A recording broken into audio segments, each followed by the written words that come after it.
नमस्कार, mutual fund helpline में आप सबका स्वागत है। मैं हूं पल्लवी नागपाल चरद। हम लक्ष्य बनाते हैं, उनकी अवधि, निवेश की रकम वगैरह सब तय करते हैं और फिर उसी के मुताबिक म्यूचुअल फंड्स में निवेश भी करते हैं। लेकिन क्या आपने कभी ये सोचा है कि जिस व्यक्ति के भरोसे आप म्यूचुअल फंड्स में निवेश करते हैं, अच्छे रिटर्न की उम्मीद लगाए बैठे हैं, वो आखिरकार कौन होता है, क्या काम करता है, कैसे काम करता है और उसकी जिम्मेदारी आखिरकार क्या होती है? और सबसे बड़ा सवाल तो ये है कि वो कौन से बातें हैं जो एक फंड मैनेजर को बुरा या फिर अच्छा बनाती हैं।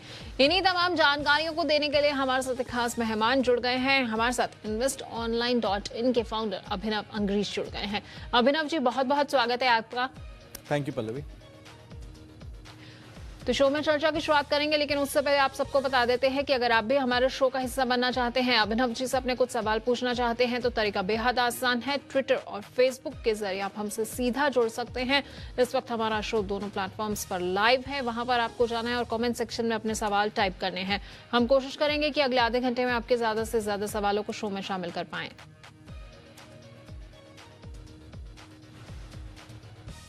तो अभिनव जी, जब हम म्यूचुअल फंड्स में निवेश करते हैं तो अक्सर हम इस तरह की बातें सुनते आते हैं कि फंड मैनेजर की स्ट्रैटेजी को आपको समझना बेहद ज़रूरी हो जाता है, फंड मैनेजर को पहचानना ज़रूरी हो जाता है, फंड मैनेजर पर बहुत कुछ निर्भर करता है। ये सब चीज़ें जो हैं वो निवेशक बहुत ज़्यादा सुनते हैं और उनके मन में सबसे पहले कन्फ्यूजन ये आती है कि आखिरकार जिस फंड में हम निवेश कर रहे हैं, ये फंड मैनेजर उसमें क्या होता है, उसका रोल क्या होता है। तो सबसे पहले ज़रा हमारे दर्शकों को यही समझाइए कि फंड मैनेजर है क्या, उसका क्या रोल है हमारे फंड में। ओके, तो पल्लवी, जैसा ये वर्ड है फंड मैनेजर, टिपिकली इसका मतलब वो होता है जो आपका फंड एक्चुअली मैनेज कर रहा है। तो जैसे ही कोई कंपनी होती है जिसके कोई सीईओ होता है जो एक कंपनी रन कर रहा है या वो डायरेक्ट करता है कि कंपनी किस तरह चलेगी, उसी तरह एक सिंपलर वे में कहना ये अच्छा होगा कि ये फंड मैनेजर वो है जो कमांडर इन चीफ है आपके इन्वेस्टमेंट्स के लिए। तो जैसे जैसे फंड हाउसेज अपनी अपनी मल्टीपल स्कीम्स या फंड्स लॉन्च करती हैं, वो एक व्यक्ति को स्पेसिफिकली वो फंड मैनेज का अधिकार देती हैं कि आप ये फंड मैनेज करेंगे, या जो उनकी एक्सपर्टीज़ है कोई स्पेसिफिक सेक्टर्स में है या कोई एक्विटीज़ में है या डेट में है, तो जो व्यक्ति की एक्सपर्टीज़ होती है वो बेसिकली वो फंड मैनेज करता है। और वही एक लास्ट डिसीजन होता है और अथॉरिटी होता है कि कौन सी सिक्योरिटीज़ खरीदनी है या बेचनी है या रखनी है और क्यों लेनी है, क्यों बेचनी है। वो टिपिकली एक फंड मैनेजर का रोल होता है। बिल्कुल, तो फंड मैनेजर का रोल क्या होता है ये तो आपने बखूबी समझ लिया। लेकिन जो फंड मैनेजर का रोल है, उसके जो ये डेली मूवमेंट्स होती हैं, आखिरकार हम उसको कैसे समझे? फंड मैनेजर मेरे फंड के लिए क्या अच्छा कर रहा है, क्या बुरा कर रहा है, ये हमें कैसे पता लगेगा? ओके, सो पल्लवी, बेसिकली फंड मैनेजर का जो डिसीजन होता है और जो उनका बेसिक जॉब प्रोफाइल या जॉब रोल होता है, वो होता है कि जो भी सिक्योरिटीज़ में इन्वेस्ट करना है स्पेसिफिकली, फर्स्टली अगर मान लीजिए आप एक इक्विटी लार्ज कैप फंड में हैं, तो ये फंड मैनेजर एक लार्ज कैप फंड के हिसाब से जो लार्ज कैप कंपनीज़ हैं उनमें एक इन डेप्थ रिसर्च करते हैं, कंपनी से मिलते हैं, या उनकी अर्निंग्स समझते हैं, बिजनेसेस समझते हैं। तो बेसिकली एक इन डेप्थ रिसर्च पूरी प्रोसेस फ्लो होती है जिसके हिसाब से वो डिसाइड करते हैं कि किस कंपनियों में उन्हें निवेश करना है। जैसे जैसे जो फंड हाउसेस बड़े होते जाते हैं, टिपिकली फंड मैनेजर के नीचे एक मल्टीपल एनालिस्ट, जिसे हम रिसर्च एनालिस्ट भी कहते हैं, वो उनको सपोर्ट करते हैं मल्टीपल रिपोर्ट्स लेके। बिकॉज जैसे जैसे फंड बड़ा होता है, नेचुरली आपका निवेश और आपकी कंपनीज में इन्वेस्टमेंट भी बढ़ा जाता है, तो आपका रिसर्च और इन डेप्थ होती है और आपको और डिटेल इन्वेस्टमेंट्स के बारे में आपको समझना पड़ता है। तो बेसिकली फंड मैनेजर का काम यही है कि वो डिसाइड करें और ये देखें कि किस तरह फंड हाउस को जिसमें वो काम कर रहे हैं, क्या उनको भी नेचुरली मुनाफा हो, और उन्हें अगर मुनाफा होगा तो इन्वेस्टर्स को भी उनके साथ साथ मुनाफा भी होगा। तो उनका काम यही है कि बेसिकली वो इंश्योर करें कि जिस सिक्योरिटीज़ में इन्वेस्ट कर रहे हैं वो आइडियल है वो पोर्टफोलियो के लिए, और वो स्ट्रैटेजी जो फॉलो करना चाहते हैं, चाहे वो लार्ज कैप कैटेगरी हो इक्विटीज़ में या डेट इन्वेस्टमेंट्स हो या जो भी कैटेगरी है स्पेसिफिकली, तो उसमें बेस्ट निवेश जो इन्वेस्टर का होना चाहिए वो फंड मैनेजर डिसाइड करता है। बिल्कुल, तो फंड मैनेजर का काफ़ी रोल जो है अहम रहता है एक फंड हाउस में, क्योंकि वो सारे आपके लिए मूव जो है वो डिसाइड करता है कैसे आपके फंड को फायदा होगा, कैसे नुकसान हो सकता है। खैर फंड मैनेजर ये तो नहीं चाहेगा नुकसान हो, लेकिन फायदे में पहुंचाने की कोशिश पूरी रहती है। तो फंड मैनेजर के जो डिसीजंस होते हैं अभिनव जी, क्या वो डे टू डे बेसिस पे भी होते हैं? क्या वो रोजाना कॉल्स ले सकते हैं फंड के बिहाफ पे कि किस तरह से उन्हें किस स्टॉक को परचेज करना है, किससे बाहर निकलना जरूरी है, किस तरह से जो है उनका पूरा मूवमेंट रहता है, क्या किस तरह की स्ट्रैटेजी वो बनाकर चलते हैं? ओके, सी जनरली पल्लवी, दो तरीके के फंड्स होते हैं। एक पैसिव फंड्स होते हैं और एक एक्टिव फंड्स होते हैं। पैसिव फंड्स वो फंड्स होते हैं जिनमें फंड मैनेजर की ज़रूरत होती नहीं है, क्योंकि वो टिपिकली एक इंडेक्स फॉलो करते हैं। तो गिव एन एग्जांपल, अगर मैं एक XYZ फंड के ETF एक्सचेंज ट्रेडेड फंड में इन्वेस्ट कर रहा हूँ, तो वो एक्चुअली जो इंडेक्स है उसके जो सारे कंपोनेंट्स है उसको परसेंटेज वाइज ब्रेक करके एक फंड क्रिएट होता है। तो बेसिकली वो इंडेक्स फॉलो करता है। तो उसमें कोई रॉकेट साइंस नहीं है, उसमें आपको फंड मैनेजर की ज़रूरत नहीं है, इसलिए हम उसको पैसिव फंड कहते हैं। पर जो एक्टिव फंड्स होते हैं, ये वो फंड्स होते हैं एसेंशियली जो एक्टिवली मार्केट में एंट्री एग्जिट करते हैं या कर सकते हैं अगर ज़रूरत है तो। अगर आप नॉर्मली देखें तो फंड मैनेजर्स जनरली थोड़े से लॉन्ग टर्म कॉल्स लेते हैं, बट येस उनका डिसीजन है। अगर उन्हें लगता है कि कोई कंपनी है जिसमें मैं इन्वेस्ट किया है, कई बार होता है कि आपके इन्वेस्टमेंट्स सही नहीं जा रहे हैं या जो आपने एंटिसिपेट किया है वो भी एंटिसिपेट करते हैं कि कल एक कंपनी में आपने निवेश किया है तो वो उसकी अर्निंग्स कैसी होगी, अर्निंग्स होगी तो शेयर का प्राइस बढ़ेगा, जिससे इन्वेस्टर्स को फ़ायदा होगा, अगर पोर्टफोलियो को फ़ायदा होगा। वैसे कई बार होता है वो नहीं होता है। आपने अगर एक साल में देखा है, पिछले एक साल में ऐसी काफ़ी कंपनियां आई हैं जिनको लग रहा था कि काफ़ी बढ़त होगी, ग्रोथ वैल्यूज़ कंपनी है and so on and so forth, पर नहीं हुआ। तो नेचुरली वो स्टॉक्स प्राइस काफ़ी करेक्ट हो गए, फंड मैनेजर की डिसीजंस गलत हो गई। तो ये कॉल्स वो रेगुलरली भी ले सकते हैं, बट जनरली अगर आप देखें तो पोर्टफोलियोज काफ़ी लॉन्ग टर्म के लिए रहते हैं। But yes, decision is completely there, actively managed है।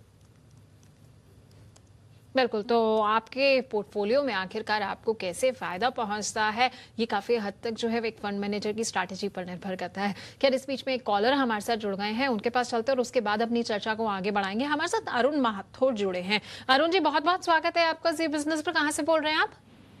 नमस्कार मैम, मैं गुड़गांव से बोल रहा हूँ। जी अरुण जी, अपना सवाल पूछिए। हाँ मैम, मेरी एज है 33 और मैं गुड़गांव में रहता हूँ और मैं म्यूचुअल फंड में बिल्कुल नया इन्वेस्टर हूँ। जी, तो मैंने आपका प्रोग्राम देखकर कुछ जानकारी और नॉलेज लिया है। उसके बेस पे मैंने कुछ फंड्स अपने लिए सिलेक्ट किए हैं। मैंने ये पूछना है कि वो फंड्स ठीक है नहीं है, और जो मेरी ऑलरेडी इन्वेस्टमेंट चल रही है वो चल रही है PPF में पर मंथ 4000, EPF में करीबन 2500 पर मंथ, और मेरे जो फाइनेंशियल गोल्स हैं वो हैं कि करीबन अगले 20 साल में मुझे घर बनाना है, उसके लिए करीबन 50 लाख चाहिए, और जो बच्चे की एजुकेशन है उसके लिए करीबन 50 लाख 20 साल के बाद, और करीबन मैं करीबन 70 की एज में, 65-70 की एज में, जो करीबन 30 साल के बाद मुझे करीबन 5 करोड़ का कॉर्पस क्रिएट करना है। तो इसके लिए मुझे कितनी SIP की जरूरत? जी अरुण जी, जो आप बता रहे हैं कि आपको घर खरीदने के लिए पैसा चाहिए होगा, उसमें आपने क्या इन्फ्लेशन को यानी कि महंगाई को कंसिडर किया हुआ है? क्या आपने जो अनुमान लगाया है वो अपने लक्ष्य के बाद के लिए लगाया है, ये हालिया आप अनुमान लगा रहे हैं कि आपको 50 लाख के आसपास पैसा चाहिए होगा?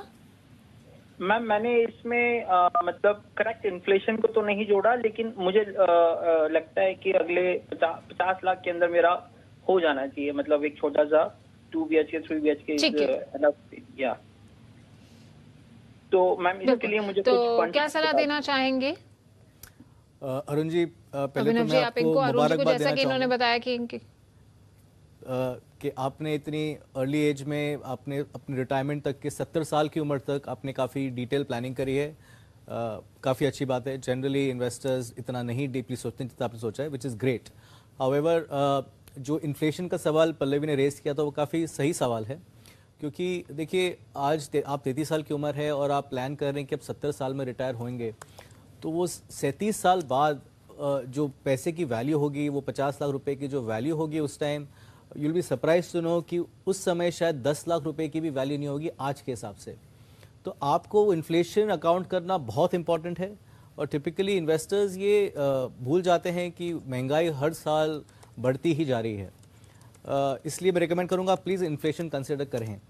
फिलहाल जो आप इन्वेस्टमेंट्स कर रहे हैं, अगर मैं एक एवरेज 12% का भी रिटर्न अगर मैं अज्यूम करूं, जो एक काफ़ी फेयर रिटर्न है, आई मीन सेंसेक्स ने भी वो रिटर्न दिया है, हालांकि म्यूचुअल फंड्स ने 14 से 15% एनुअलाइज रिटर्न भी दिया है, पर आप सेफली अगर 12% अज्यूम करें तो आपका म्यूचुअल फंड्स का जो इन्वेस्टमेंट है 10,000 का, अगर आप उसे 13,000 तक बढ़ा सकते हैं गोइंग फॉरवर्ड इमीडिएटली, और अगर हर साल आप उसको 5% से इंक्रीज़ करें, मतलब अपना इन्वेस्टमेंट आप हर साल 5% से ईयर ऑन ईयर इंक्रीज़ करें, तो आपके सारे टारगेट्स बड़े इजीली अचीव हो सकते हैं।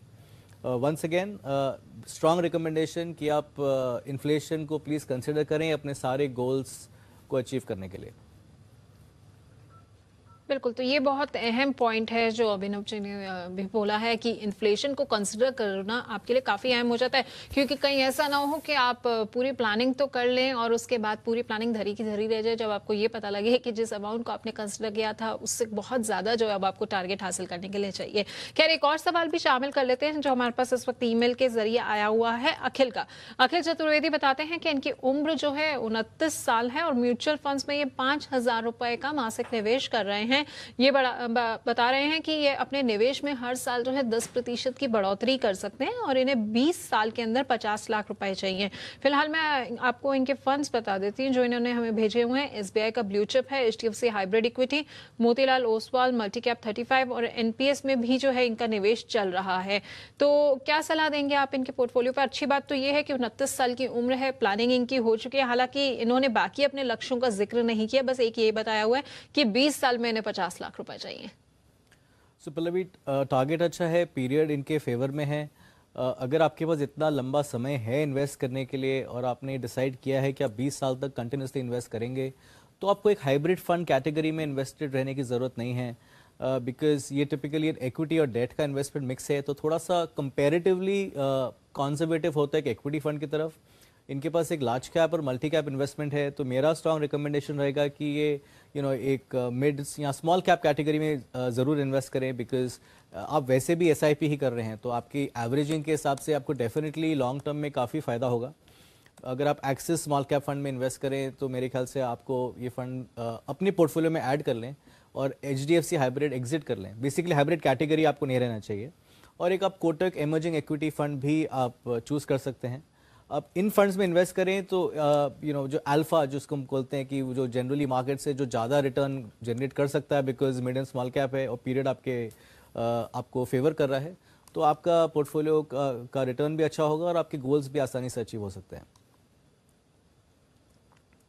बिल्कुल, तो लक्ष्य आप आसानी से हासिल कर पाएंगे। ऑल द वेरी बेस्ट अखिल जी। हम उम्मीद करते हैं कि अभिनव जी की सलाह को आप फॉलो जरूर करेंगे। अभिनव जी, हमने कई पहलुओं पर बात तो की, लेकिन एक फंड मैनेजर जब किसी को फंड को फायदा पहुंचाता है तो कई बार उसके कई ऐसे भी मूव्स होते हैं जिसकी वजह से रिटर्न जो है वो खराब भी हो जाता है। कई बार ऐसा भी होता है कि बेंचमार्क तक को बीट कर जाते हैं। तो ऐसे में स्ट्रैटेजीज चेंज करने में एक फंड मैनेजर को कितना टाइम लगता है? कैसे वो डे टू डे बेसिस पे चेंजेस ला सकता है, या फिर ऐसा होता है कि एक फिक्स स्ट्रैटेजी को कुछ समय के लिए फॉलो किया जाता है? जैसा कि आप पहले भी कह रहे थे, चूंकि लॉन्ग टर्म के लिए सारे ज्यादातर फंड्स होते हैं, तो क्या फंड मैनेजर्स जो होते हैं वो लॉन्ग टर्म स्ट्रैटेजीज को ही फॉलो करते रहते हैं या कुछ कुछ चेंजेस बीच बीच में आते रहते हैं? और क्या उनके साथ कोई टीम भी होती है या इकलौता एक बंदा होता है जो पूरे इसके लिए जिम्मेदार होता है? Okay, so first things first, naturally Pallavi, एक बंदा इतना बड़ा इन्वेस्टमेंट्स मैनेज नहीं कर सकते हैं। जितना बड़ा फंड उतनी बड़ी उसकी टीम। आपके पास रिसर्च एनालिस्ट होते हैं जो आपको जनरली सपोर्ट करते हैं ये सारे इन्वेस्टमेंट्स के विद काफ़ी रिसर्च रिपोर्ट्स के साथ। बट देखिए, टिपिकली ये बहुत इंपॉर्टेंट है नोट करना कि जो एक फ़ंड मैनेजर है वो भगवान तो है नहीं। तो ऐसा तो है नहीं कि वो जो इन्वेस्टमेंट करेंगे वो सारे के सारे 100% कंटिन्यूसली एक ही तरफ बढ़ते रहेंगे। नेचुरली सबका यही विश होगी कि ऐसा हो, पर ऐसा होता नहीं है। और टिपिकली सेक्टर वाइज मूवमेंट्स भी आते हैं। बट अगर कोई स्पेसिफिक फंड मैनेजर है वो ये कॉल नहीं लेंगे कि आपका अगर एक क्वार्टर का अगर आपका रिजल्ट्स कभी कोई कॉर्पोरेट ने अगर एक्सपेक्टेशन से कम दिया है तो उसको एग्जिट करके मूव करें, अनलेस वो फंड मैनेजर को लगता है कि वो आगे चल के भी वो कंपनी की परफॉर्मेंस नहीं हैगी, इसलिए उसे एग्जिट करना इंपॉर्टेंट है। अगर वो है या कुछ न्यूज़ है जो नेगेटिव है कंपनी के बारे में, कुछ कॉर्पोरेट गवर्नेंस इश्यूज़ हैं, जो भी पैरामीटर्स वो फंड मैनेजर ने प्लान किए हैं वो स्पेसिफिक फंड हाउस के लिए, सो नेचुरली उसका कॉल लेके उनको एक डिसीजन लेते हैं कि एंट्री करना है, एग्जिट करना है। जैसे एक एग्जांपल था रिसेंटली, काफ़ी चर्चा में भी था, मोतीलाल ओसवाल का एक फंड में, इनके काफ़ी फंड्स में मनपसंद बेवरेजेस का इन्वेस्टमेंट था और काफ़ी बीटिंग आई वो स्टॉक में। प्रैक्टिकली स्टॉक आज पेनी स्टॉक है, बट वो फंड ने काफ़ी स्ट्रांगली एक्सेप्ट किया कि दे मेड अ मिस्टेक, क्योंकि उनके पास रॉन्ग इन्फॉर्मेशन थी, रॉन्ग एनालिसिस हुई होगी, इसलिए उन्होंने एग्जिट कर दिया। हालांकि वो एक्सपोजर, एक म्यूचुअल फंड का यही फ़ायदा है कि अब स्पेसिफिक सिक्योरिटी में आपका कुछ ज़्यादा एक्सपोजर नहीं होता है। तो अगर एवरेज देखें तो 1.7-1.8% का टोटल एक्सपोजर था वो स्कीम में, तो नेचुरली इतना ड्रामेटिक इफेक्ट नहीं आया, but yes it was a wrong call और फंड हाउस ने एक्सेप्ट किया, फंड मैनेजर ने भी एक्सेप्ट किया and they exited the scheme. So it is important कि आप ध्यान रखें कि नेचुरली फंड मैनेजर क्या कर रहा है, पर उसे मंथ ऑन मंथ या क्वार्टर ऑन क्वार्टर के हिसाब से जज करना is not the right thing. जो फंड फैक्ट शीट आती है, अगर आप उसे खोल के देखें, उसमें काफ़ी डिटेल में दिया जाता है कि फंड मैनेजर की स्ट्रैटेजी क्या है, वो कोई स्टॉक्स या सिक्योरिटीज़ लिए हैं तो उनका फोकस क्या है, उनको क्या लग रहा है, वो क्यों ले रहे हैं, and so on and so fourth. तो एक्चुअली और काफ़ी सिंपल लैंग्वेज में भी लिखा जाता है, ऐसा नहीं है कि वो फाइनेंशियल लैंग्वेज में है तो समझना मुश्किल होगा एंड सो ऑन। तो थोड़ा सा अगर इन्वेस्टर्स इंटरेस्ट लें अपने इन्वेस्टमेंट्स में, जिसके लिए वो इतनी मेहनत कर रहे हैं, तो naturally they can take very informed decisions. बिल्कुल, तो थोड़ा सा आपको इंटरेस्ट जो है लेना होगा और फंड मैनेजर के मूव को अगर आपको समझना है तो ये तमाम चीज़ें अच्छे से समझनी होंगी। खैर, एक कॉलर और हमारे साथ जुड़ गए हैं, उनके पास सीधा चलते हैं। चेतन त्रिवेदी हमारे साथ जुड़े हैं। चेतन जी, आपका बहुत बहुत स्वागत है। कहाँ से बोल रहे हैं आप? मैडम, मैं रायगढ़ छत्तीसगढ़ से बोल रहा हूँ मैडम। जी, अपना सवाल पूछिए।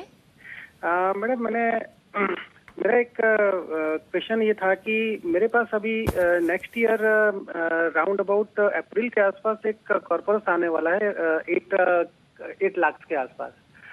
My age is right now 47 और मैंने जैसे लिखा है कि मेरा 20,000 पर मंथ का अभी SIP चल रहा है म्यूचुअल फंड्स में। That is axis long term equity growth में है, निप्पॉन इंडिया स्मॉल कैप है, L&T मिड कैप है और L&T इंफ्रा में, सभी में 5,000 का ईच है, राइट। और NPS में 5,000 का भी मेरा इन्वेस्टमेंट मतलब मंथली चल रहा है और PF भी मेरा 3,500 के आसपास चल रहा है। अभी मेरा क्वेश्चन ये है कि ये जो 8 लाख के आसपास मेरा जो कॉर्पोरस आएगा वो मैं कहाँ इन्वेस्ट करूँ? मतलब मेरा होम लोन एक चल रहा है जिसका करीब 8 लाख के आसपास करीब मेरा पेंडिंग चल रहा है। तो क्या मैं इस पे से मतलब होम लोन पे करूँ कि फ्यूचर के लिए इसको पे करूँ, इन्वेस्ट करके होम लोन जो है कंटिन्यू करूँ? बड़ा अच्छा सवाल आपने किया। चेतन जी का जो सवाल है अभिनव जी, ये अक्सर ना तमाम लोगों के मन में आता है जिनको नौकरी में बोनस भी मिलता है या कहीं से लमसम अमाउंट आ रहा है, उनके मन में भी हमेशा ये दुविधा रहती है कि हम होम लोन का जो है प्रीपेमेंट कर दें या फिर इस पैसे को निवेश कर दिया जाए। तो आप क्या सलाह देंगे इन्हें? पल्लवी, बहुत कॉमन चीज़ है ये सवाल, जनरली रोज़ पूछा जाता है कि अगर कुछ कॉर्पस है तो उसे क्या करना चाहिए, जैसे आपने बताया। देखिए, अगर आप बहुत कॉमन इसका रिप्लाई देखेंगे तो लोग ये कहेंगे, देखिए आपका होम लोन है, उसमें आपका जो रेट ऑफ रिटर्न है वो जो आपका कॉस्ट है बोरोइंग का 8.25 से 8.5% के आसपास होगा। आप इन्वेस्ट कर रहे हैं तो नेचुरली आप 12-15% एंटिसिपेट कर रहे हैं, तो आप जनरली आप 4% ज़्यादा ही कमा रहे हैं, आप लोन क्यों रिपे कर रहे हैं, आप उसे इन्वेस्ट कर लें। पर मेरा ये बिलीफ नहीं है। मैं स्ट्रांगली सभी को रिकमेंड करता हूँ कि आप पहले अपने सारे डेट क्लियर कर लें, बिकॉज अगर आप डेट फ्री रहेंगे तो जो इनकम है वो आप ही की है सॉरी। तो मेक सेंस, अगर उनका 8,500 की उनकी EMI है जो अब से नहीं जाएगी फ्रॉम अप्रैल, उससे वो SIPs में इन्वेस्ट करें तो बेटर है। तो ना आपको एक डेट का बर्डन रहेगा, ना आपको इंटरेस्ट पेमेंट्स करनी है। ऑफ कोर्स अगर आपको ATC बेनिफिट्स हैं तो भी आप अलग जगह देख सकते हैं। अगर आपको वो होम लोन इंटरेस्ट नहीं है, आप ELSS फंड चूज कर सकते हैं। But first recommendation would be, अगर आप मुझसे पूछें कि आप इसको प्लीज़ अपना लोन क्लोज कर दें और कंप्लीटली डेट फ्री रहें, वो मेरा फर्स्ट रिकमेंडेशन रहेगा। दूसरा, इनका 20 साल का पीरियड है इन्वेस्टमेंट का, SIP अमाउंट भी अच्छी कर रहे हैं, बट ये एक इंफ्रा फंड में है जो कैन बी वेरी साइक्लिकल। मैं टिपिकल ऐसे थीम बेस्ड फंड्स का ज़्यादा फेवर नहीं करता हूँ। मैं रिकमेंड करूंगा आप इसे थोड़ी सी अग्रेसिव स्ट्रैटेजी यूज़ करें, जैसे मेरे एसेट का इमर्जिंग ब्लू चिप फंड है, आप उसमें इन्वेस्ट करें और एल&टी इंफ्रा से आप एग्जिट कर लें। बाकी स्कीम्स आपकी अच्छी हैं और जो आप अमाउंट इन्वेस्ट कर रहे हैं उससे आपका गोल बड़ी आसानी से अचीव हो जाएगा। और नेचुरली अब आप आगे चल के अप्रैल से 8,500 के SIP और भी बढ़ाएंगे तो आपको रिटायरमेंट कॉर्पस और भी बड़ा हो सकता है। So that is my recommendation to you. बिल्कुल बिल्कुल, तो उम्मीद करते हैं कि इस सलाह को चेतन जी आप फॉलो करेंगे। सबसे पहले अपना डेट जो है वो आप क्लियर कर लीजिए और उसके बाद जो EMI आपकी बच जाएगी उसको आप आगे निवेश कर सकते हैं। खैर, अंत में अभिनव जी मैं आपसे जानना चाहूँगी कुछ ऐसे बड़े बड़े फंड्स और उनके फंड मैनेजर्स जिन्होंने बहुत अच्छा एक एग्जाम्पल सेट किया और यही वजह है कि आज हम ये शो लेकर आए हैं कि क्यों फंड मैनेजर को जानना ज़रूरी हो जाता है। सो पल्लवी, काफ़ी नामचीन फंड मैनेजर जैसे शंकर नरेन हैं ICICI प्रूडेंशियल के, प्रशांत जैन हैं HDFC के, नीलेश सुराना है, आजकल काफ़ी सुनने में आया बिकॉज उनकी स्कीम्स मेरे एसेट की काफ़ी अच्छी चल रही हैं। ये काफ़ी अच्छे फंड मैनेजर्स हैं जो रहे हैं काफ़ी टाइम से इंडस्ट्री में, अच्छा परफॉर्मेंस किया है। बट वंस अगेन मैं एक चीज़ कहना चाहूँगा निवेशकों को कि टिपिकली सारे इन्वेस्टर्स सिर्फ पास्ट परफॉर्मेंस देख के ही इन्वेस्ट करते हैं। वो ज़रूरी नहीं है और कभी नहीं होता है कि पास्ट परफॉर्मेंस कंटिन्यूसली फ्यूचर में सस्टेन करता रहेगा। काफ़ी टूल्स और स्ट्रैटेजीज़ हैं कि आप फंड एनालाइज कर सकते हैं और काफ़ी इजी है एनालाइज करना। स्ट्रॉन्ग रिकमेंडेशन, प्लीज़ आप एडवाइजर्स को कंसल्ट करें चूज़ करने के पहले और एक सिंपल एक्सेल सॉर्टिंग के हिसाब से अपनी इन्वेस्टमेंट्स चूज़ नहीं करें बिकॉज वो इतनी आसान नहीं है। अगर इतनी आसान होती तो नेचुरली किसी को ना फंड मैनेजर की या एडवाइज़र की कभी ज़रूरत पड़ती। बिल्कुल, तो सोच समझ कर आपको एक फ़ंड को चुनना चाहिए, तमाम तरह की चीज़ें अच्छे से देखनी चाहिए, समझनी चाहिए और फंड मैनेजर को जानना भी ऐसे में ज़रूरी हो जाता है। खैर, बहुत बहुत शुक्रिया आपका अभिनव जी हमारे साथ जुड़ने के लिए और हमारे दर्शकों को ये समझाने के लिए कि आखिरकार फंड मैनेजर कौन होता है और उसका क्या रोल होता है। तो आज के लिए म्यूचुअल फंड हेल्पलाइन में इतना ही।